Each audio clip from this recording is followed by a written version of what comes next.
เจ้าผู้สูงล้ำคุณพระธรรมผู้สูงส่ง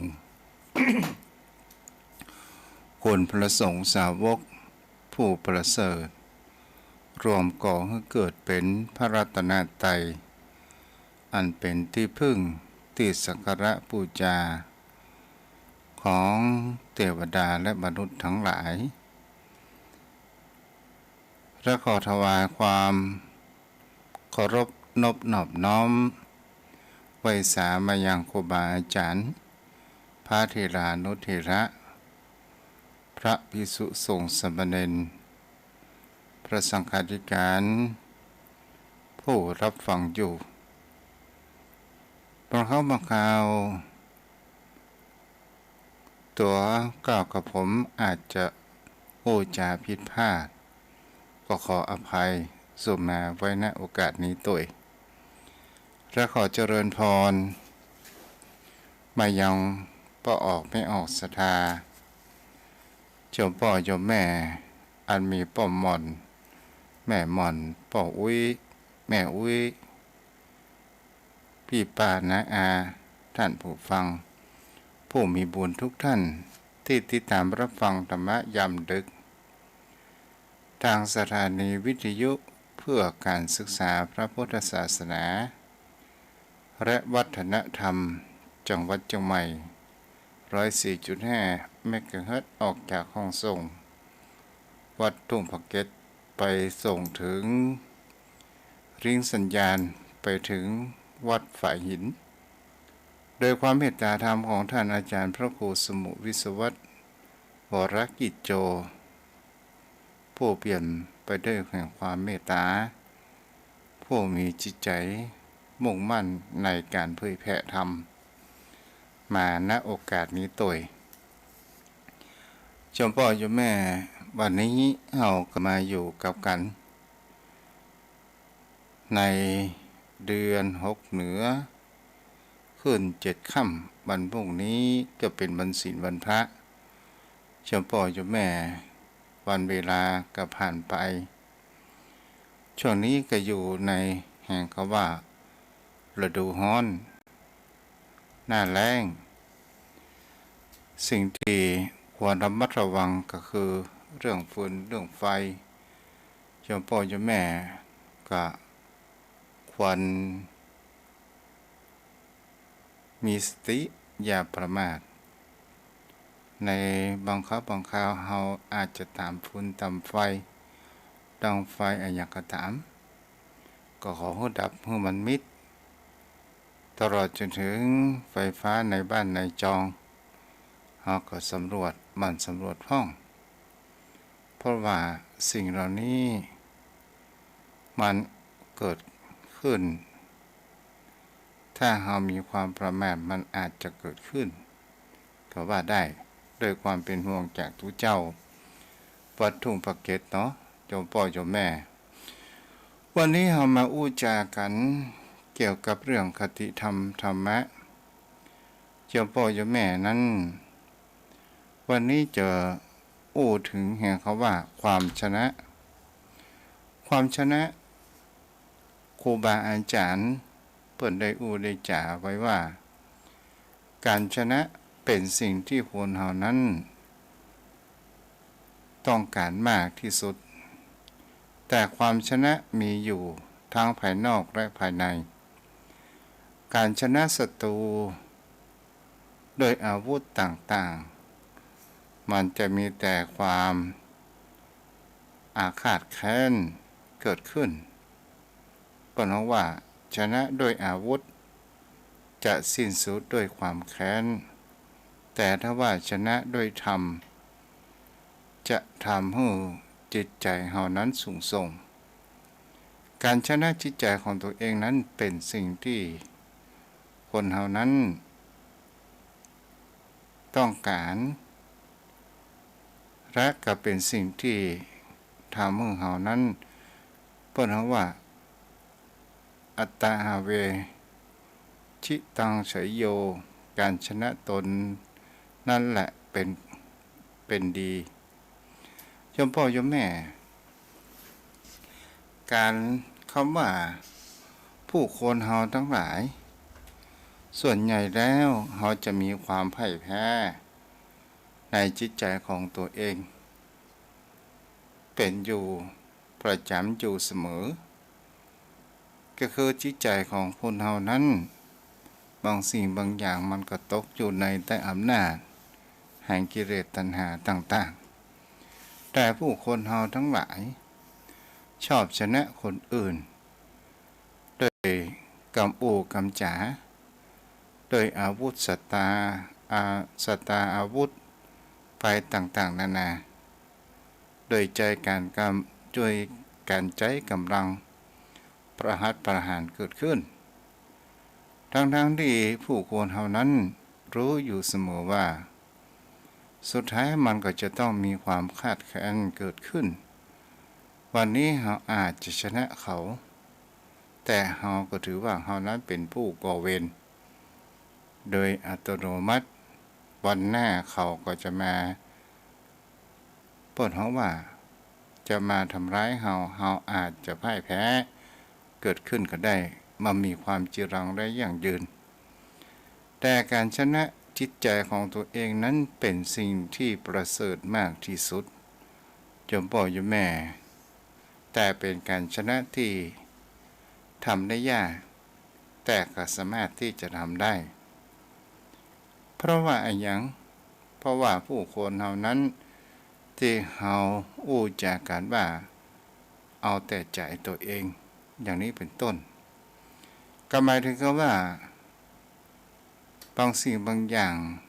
เป็นสิ่งที่มันประจำเป็นกับตนตัวของเฮาก็ควรระงับไว้ห้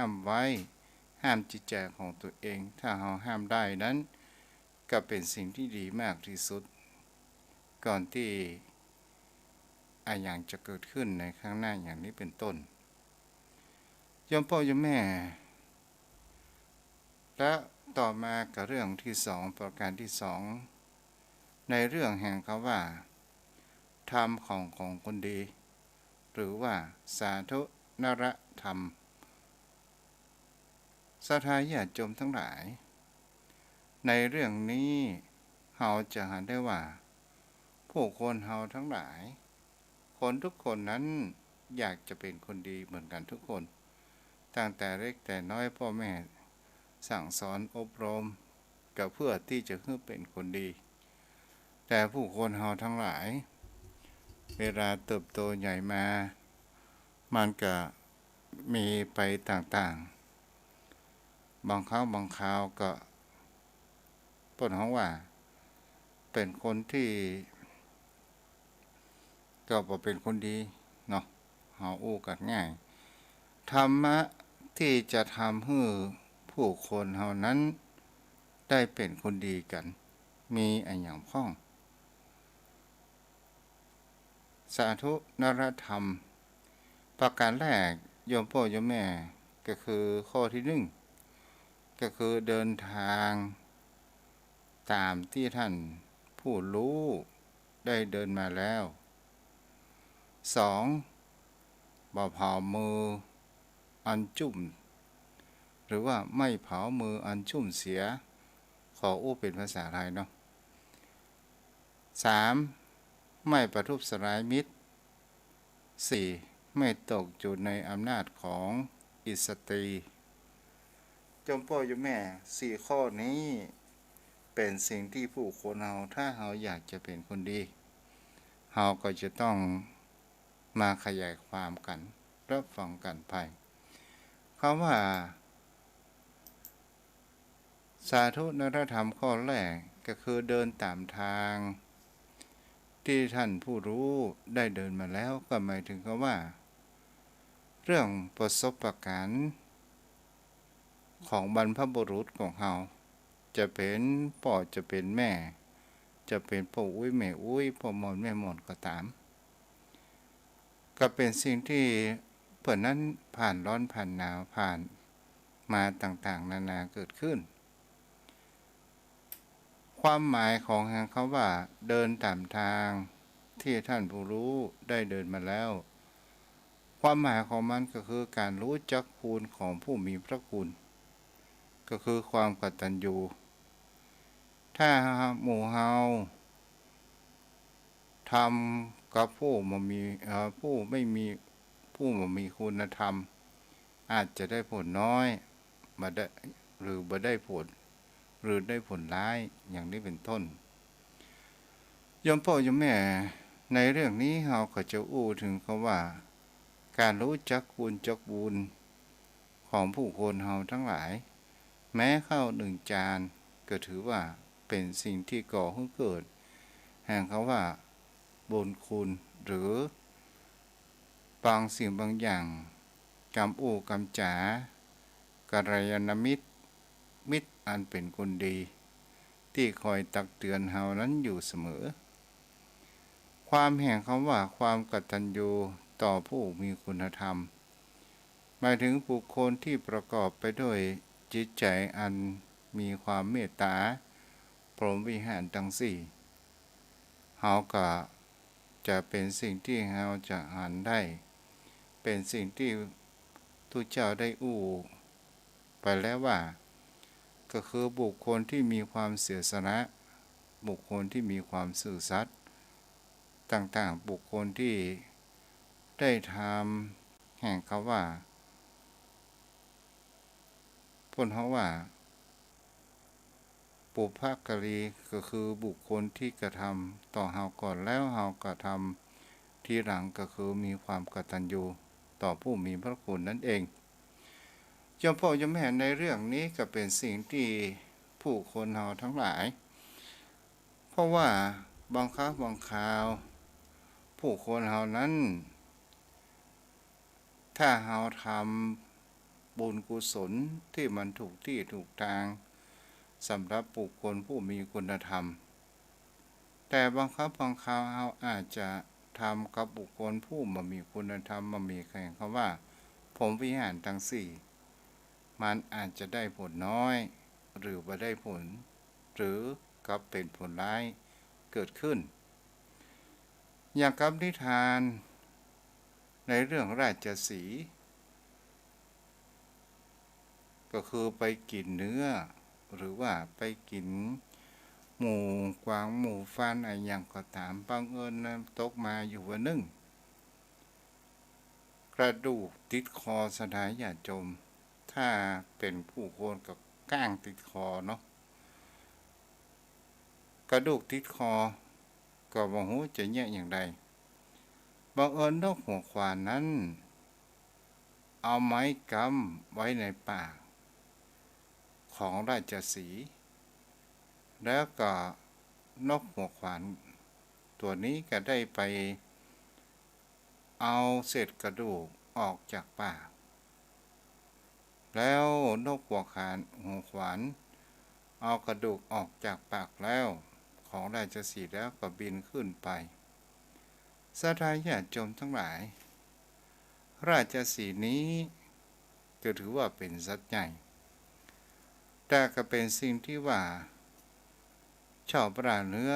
กินอยู่เป็นประจำเกิดขึ้นบังเอิญจู่แม้วันหนึ่งราชสีห์นั้นไปล่าเนื้อไปจับควายกิน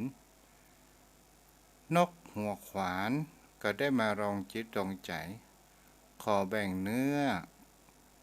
กับราชสีห์ราชสีห์นั้นหรือว่าสิงโตก็บอกว่าบ่ยอมแบ่งก็โดยการที่ว่านกหัวขวานก็บอกว่าวันก่อนเฮาก็ยังได้กราบกระดูกออกจากคอของท่านอย่างจ้อยราชสีห์ก็บอกว่าวันนั้นถ้าไม้บักกำปากกระดูกปฏิขอเฮาก็ให้ยังงับกินสู่เขาเจ้าแล้วอันนี้ก็หมายถึงคำว่าบุคคลที่มารู้บุญคุณของผู้มีพระคุณที่ได้กระทำมาอย่างนี้แหละโยมพ่อโยมแม่ก็เป็นสิ่งที่ผู้คนเฮานั้นจะได้ว่าบางครั้งบางคราวทำบุญเปิ้นฮ้องว่าตามเจ้าบ้านทำบุญ ททำบุญกับคนบุญบ่ขึ้นอย่างนี้เป็นต้นโพดคนมันบ่ขึ้นอย่างนี้โยมพ่อโยมแม่ก็เป็นสิ่งที่ผู้คนเฮาทั้งหลายก็ได้เป็นสิ่งที่เฮานั้นได้หันการต่างๆนานานั้นเกิดขึ้นในสังคมในปัจจุบันบางครั้งบางคราวครูบาอาจารย์สอนสั่งลูกหลานของเฮาอาจจะได้เขียนได้บุบได้ตีกลับไปฟ้องร้องครูบาอาจารย์เพื่อตำรวจนั้นดำเนินคดีต่างๆนานานั้นเกิดขึ้นตลอดจนถึงบางครั้งบางคราวเป็นสิ่งที่เฮาผู้คนทั้งหลาย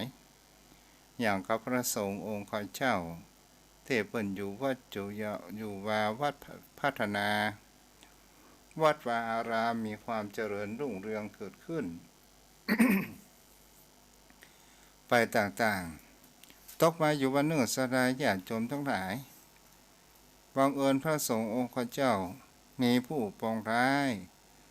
หาเรื่องหาราวใส่ความไปต่างๆนานานั้นเกิดขึ้นจนทำให้เกิดแห่งคำว่าเกิดแห่งความพลาดพลั้งก็โดยความที่ว่ามีศัตรู ที่เป็นคฤหัสถ์ชาวบ้านและกระทำจะได้หันว่าภาพแห่งความดีภาพในการก่อสร้างภาพในการพัฒนามันมารายหายสิ้นสูญหายไปหมดเหลือแต่ความสิ่งที่บดีน้อยเดียวนั่นเองนี่แหละโยมพ่อโยมแม่ก็เป็นสิ่งที่ผู้คนเฮาทั้งหลายบางสิ่งบางอย่างนั้นเฮาก็จะหันได้ว่า เฮาก็บ่เข้าหันในเรื่องคุณงามและความดีของบุคคลอื่น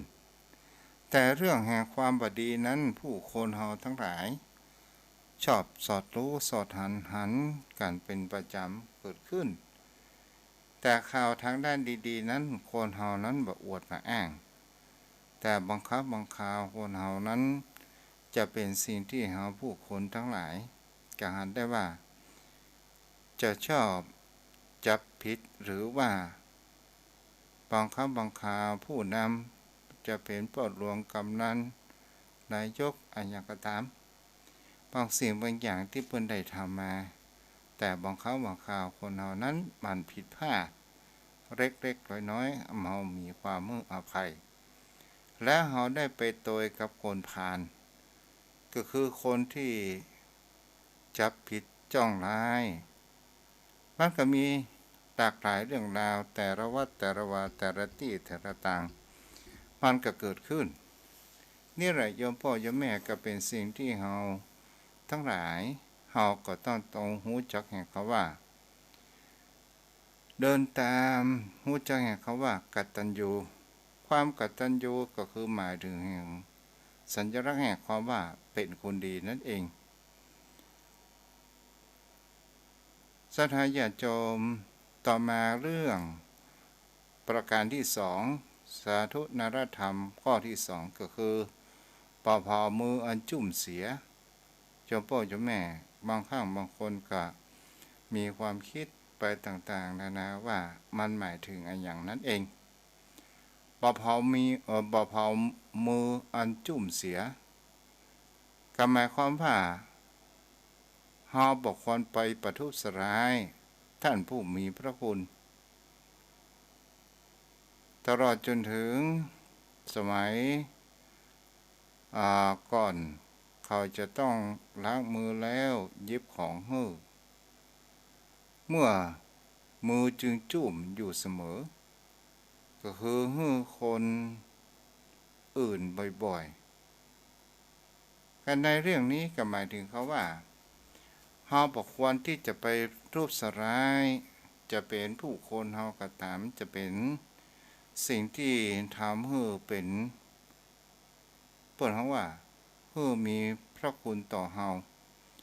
จะเป็นต้นไม้ต้นตอกก็ตามโยมพ่อโยมแม่หรือบ้านจองหอเรือนเฮาก็ตาม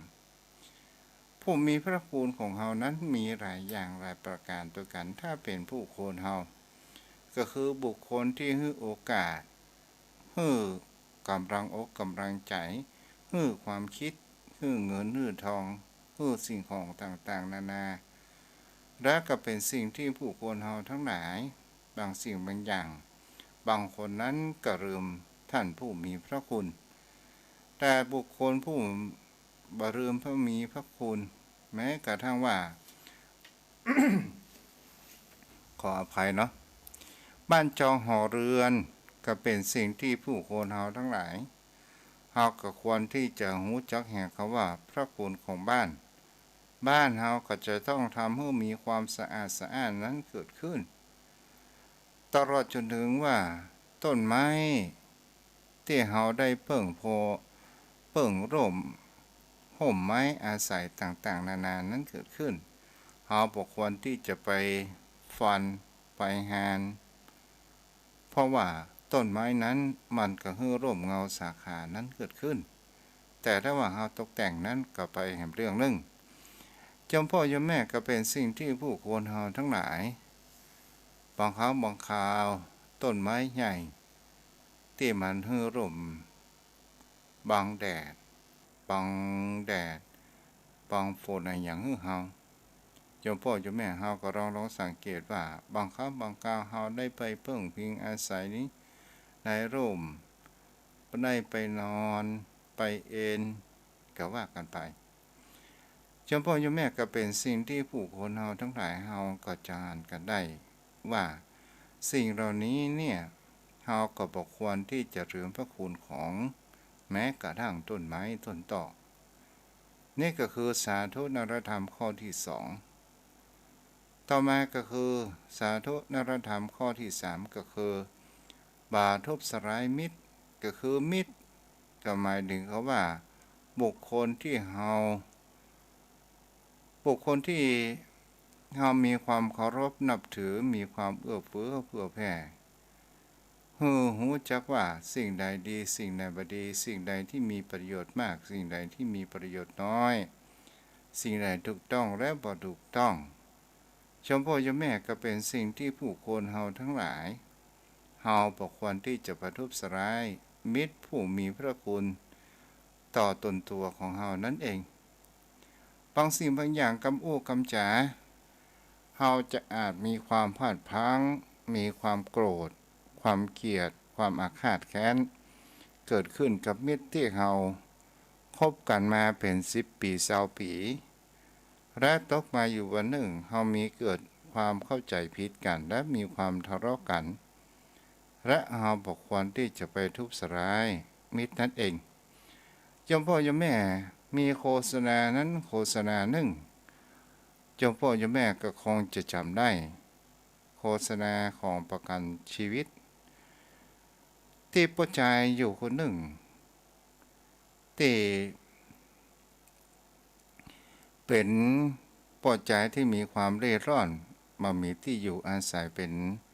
หลักแหล่งแต่บังเอิญไปนอนที่อยู่หน้าบ้านของเฮียคนหนึ่งก็คือเป็นอาคารพาณิชย์เจ้าพ่อเจ้าแม่ก็คงจะจำได้ที่ลูกเจ้ามาเฮียงั้นก็ต้องได้ตระเพิดกับผู้คนอะไรอย่างครับเป็นคนบ่สมประกอบเบิ่นอย่างกับคนเป็นผีบ้าแท้ที่จริงแล้วเรื่องที่มันเหม็นหิ้วต่างๆเนี่ย มันไม่ใช่เป็นฝีมือของคนที่มานอนหน้าร้านแต่มันเป็นฝีมือของคนที่เล่าสาธารณญาติโยมทั้งหลายเฮียก็เกิดแห่งความเข้าใจผิดกันต่างๆนานาไล่เอายูพ่องอายังพ่องไล่ปุ๊บไล่ตีเกิดขึ้นวันเวลาผ่านไปสาธารณญาติโยมเฮียคนนี้กับอาหารหน้าพอใจอาหารหน้าคนที่เป็นวิบ้า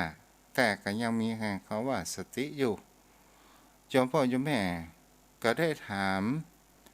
กับบ้านข้างๆแห่งหลังหนึ่งว่าพ่อใจคนนี้หายไปที่ไหนบังเอิญพ่อใจคนข้างบ้านก็บอกว่าตอนคืนนี่มีหัวขโมย พื่อที่จะมารักสิ่งของบ้านของท่านพ่อใจคนนี้ก็ได้ไปขัดขวางและก็โดนแทงและก็ตายไปศรัทธาญาติโยมทั้งหลายในเรื่องนี้ก็เป็นสิ่งที่ผู้คนเฮาทั้งหลายก็จะหันได้ก็ว่าบางสิ่งบางอย่างเฮาอาจจะมีความเข้าใจผิดมีความคลาดเคลื่อนนั้นเกิดขึ้นได้สุดท้ายก็เป็นสิ่งที่เฮียคนนี้นั้นก็ได้ไปหันภาพกล้องวงจรปิดก็ได้หันว่าพ่อชายคนนี้แท้ที่จริงแล้วเป็นคนที่ไปเจอต้นเหตุแห่งเขาว่าเหม็นนิ่วหน้าร้านของตัวเองบัดเช่ได้มานิ่วหน้าร้านของตัวเองนั้นเกิดขึ้นครับมีการที่ป้องกันจนผู้ร้ายสู้จนผู้ร้ายนั้นจนถึงแก่ชีวิตนั้นเกิดขึ้นโดยเอาตัวเองนั้นรอดนี่ก็คือเป็นสิ่งที่ผู้คนเฮาทั้งหลายบางครั้งบางคราวเฮาควรที่จะประทุษร้ายมิตรมีแห่งเรื่องศรัทธาญาติโยมทั้งหลายเหมือนกับว่ามีผู้ชายอยู่คนที่มีหอพักอยู่บ้านเฮาก็อู้ง่ายเป็นบ้านแฝดอะไรอย่างเป็นห้องเจ้าก็เป็นห้องเจ้ามีผู้ชายอยู่คนหนึ่งนั้นและก็มีสุนัขอยู่คนหนึ่งตัวหนึ่งสุนัขนั้นก็เป็นสิ่งที่เราจะเห็นได้ว่ามันเป็นสัตว์แสนรู้และมีความรักในตัวของเจ้าของบังเอิญมันชอบนอนขวางประตูศรัทธาญาติโยมทั้งหลายปอใจคนนี้ก็ได้ไล่ตะเพิดไปหลายรอบหลายแล้วหลายเล่าเกิดขึ้นผ่านเวลาผ่านไปศรัทธาญาติโยมแม่เจ้าเปิดประตูมาหันมาตัวเองนั้นตายก็โดยการที่ว่า ข้างๆศพสุนัขนั้นก็หันได้ว่ามีงูตายอยู่ตัวหนึ่งก็แสดงถึงหันว่าสุนัขนี้มันก็ป้องกันงูเพื่อที่จะมาทำร้ายเจ้าของมันเอง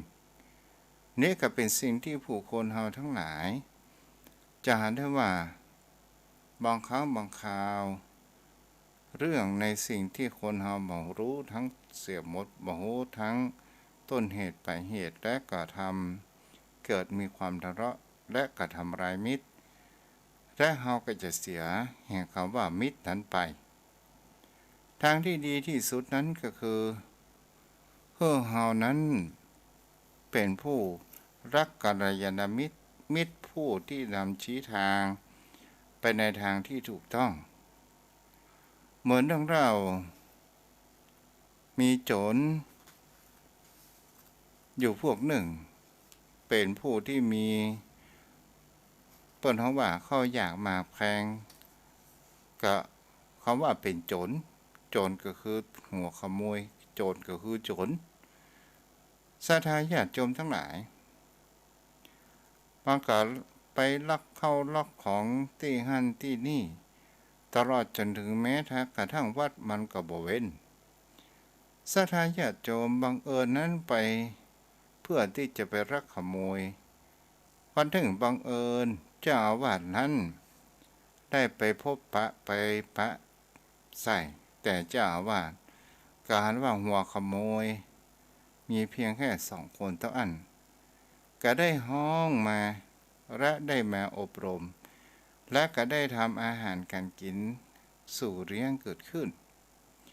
ศรัทธาญาติโยมก็เป็นสิ่งที่จะเห็นได้ว่าโจร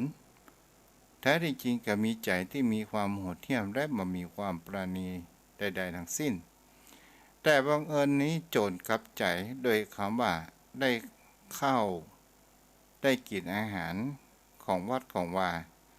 ที่ทางด้านเจ้าอาวาสนั้นจัดให้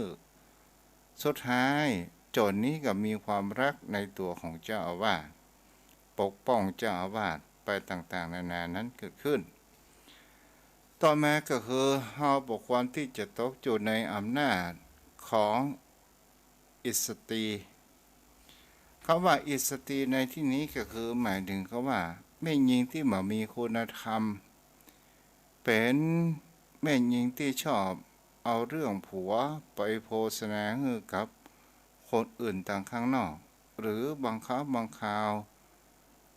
ก็เป็นสิ่งที่ผู้คนเฮาทั้งหลายบอกเก็บต่างงามมามีความเคารพยำเก่งในสามีซึ่งเป็นผู้นำนายแห่งเขาว่าสตรีเหล่านี้ก็เป็นสิ่งที่ผู้คนเฮาทั้งหลายเฮาก็จะหันกันได้เมื่อเฮาอยู่กันใหม่ๆก็อู้จากง่วนกันหวานวันเวลาผ่านไปมันก็เริ่มมีความจืดเกิดขึ้นบางครั้งบางคราวปัตันใจกะเป็นคนที่ปักเก็บงามในเรื่องแห่งไฟภายในก็ได้เอาเรื่องของสามีของตัวเองนั้นไปโฆษณาให้คนอื่นนั้นได้ฟังเอาไฟในออกนอกนี่แหละยมพ่อยมแม่ก็เป็นสิ่งที่ผู้คนทำเรียกว่าอิสตรีเป็นคนที่มีคุณธรรมตลอดจนถึงบางครั้งบางคราวสตรีที่มีแห่งความว่านอกใจในสามีของตัวเองมีความประพฤติทางด้านที่บดีคบโจสู่ชายไปต่างๆนานาเกิดขึ้นนี่ก็คือถือว่าเป็นหาบุคคลที่จะไปตกอำนาจในของอิสตรีประการเช่นนี้สถาญาติโยมมันกับอิสตรีที่เป็นกุลสตรีนั้นก็มีก็คือเป็นแม่บ้านที่ดีคอยดูแลเอาอกเอาใจและให้กำลังใจหัวหน้าครอบครัวกับพ่อบ้านอยู่สม่ำเสมอก็ถือว่าเป็นสิ่งที่ผู้คนเฮาทั้งหลายบางสิ่งบางอย่างเฮาอู้กันง่ายถ้าว่าอู้ในเรื่องแห่งความรักในสตรีบางสิ่งบางอย่างนั้นผู้คนเฮาความรักมันทำให้คนนั้นตาบอดพระสงฆ์องค์เจ้าบางครั้งบางคราวก็โดนงัวเขาอ่อนควิดไปหลายรูปหลายตัวหลายองค์ก็เพราะว่าอิสตรีมันก็มีอันตรายอยู่สองอย่างของพระสงฆ์องค์เจ้าก็คือสตรีกับสตางค์เป็นสิ่งที่ผู้คนเฮาทั้งหลายควรระมัดระวังตลอดจนถึงสถาญาติโยมเฮาก็ตามสตางค์ถ้าเฮามีเปื้อนมีฝูงมายืมตอนยืมนั้นยังเป็นมิตรอยู่ตอนเฮาจะไปเอาคืนนั้นมันเริ่มเป็นศัตรูตนตัวของเฮานั่นเองถ้าเฮาโอ้ไปแล้วฮื้อก็ฮื้อไปเลย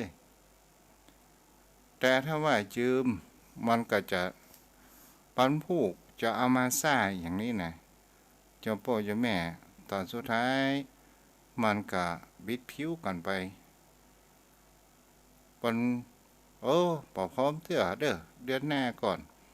เดือนหน้าก็บอกว่าเดือนในอย่างนี้เป็นต้นแต่แห่งเขาว่าอำนาจของสตรีนี่เจ้าพ่อเจ้าแม่เปิดห้องว่าท่านอาจารย์พระครูอภิวัตรวัฒนวิกรมได้มาเทศน์ที่งานศพของที่ในบ้านที่ตุ่มปากเกตนี่นะเพราะว่าป้อใจเหมือนดังแผ่นดินอุปมาเหมือนดังแผ่นดินไม่ยิงก็เหมือนดังน้ำเจ้าพ่อเจ้าแม่เพราะเหตุใดดินนี่มันมีลักษณะของมันก็คือมีความแข็งแต่ดินนี้ถ้ามันได้น้ำมันโดนน้ำมันก็เริ่มอ่อนบอเปียบไปต่างๆนานานั้นเกิดขึ้นคนเฮาก็เช่นเดียวกันพอใจถ้าได้ยินกรรมไม่ยิงอู้จาง่วนจะหวานตายทั้งนั้นยอมพ่อยอมแม่ก็เป็นสิ่งที่ผู้คนเฮาทั้งหลายก็ควรที่จะศึกษากันตัวเนาะวันนี้อู้จ๋าอาจตะกุกตะกักขาดตกบกพร่องอย่างใดเพราะว่าทุกเจ้าเข้ารับเหมือนกันนะเนาะยอมพ่อยอมแม่วันนี้ก็ขอสุมาอภัยไว้ตัวเด้อเอาละเพื่อบอกเขารับเฮาก็มาเปิดโทรศัพท์กันดีกว่าเนาะยอมพ่อยอมแม่เนาะวันนี้ก็มีตังแม่อ๋อยแม่ อรพินอมรมนตรีแม่กิมรันดวงสว่างเนาะเอาละโยมพ่อโยมแม่ที่อยู่ทางบ้านภายจะโทรมาก็โทรมาได้เด้อ063 163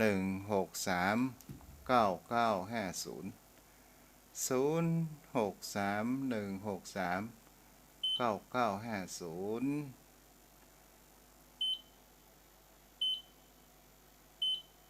ฮ้อนเหมือนกันนะโยมพ่อโยมแม่เนาะวันนี้ก็อากาศก็ร้อนหน้าร้อนมันก็ต้องร้อนเนาะ0631639950โทรเข้ามาได้เด้อ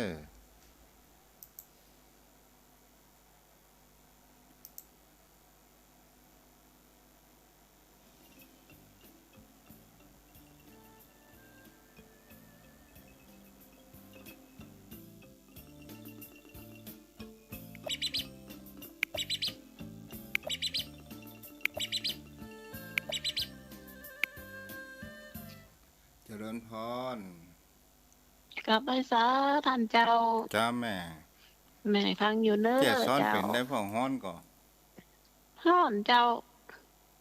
ฝนกระตกหน่อยเดียวแต่ว่าเจ้า เจ้าเจ้า ฝนตกกันหนัก ตะ กัน ว่า ตก แม่ แต่ว่าว่าเจ้า อ๋อตะว่ามื้อเจ้าเนาะเจ้าเจ้า เจ้าตกหน่อยเดียวเจ้า เจ้าอนุโมทนาตัวได้แม่เด้อ เจ้ากลับไปซะเจ้า เจ้าเจ้าวันนี้ตะกุกตะกักหน่อยเด้อแม่เด้อ เป็นหยังแม่นึกว่าฟังได้เจ้า เจ้าบุญรักษาเจ้า เจ้า 0631639950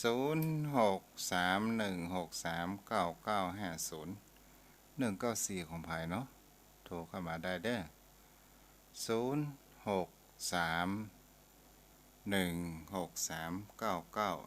0631639950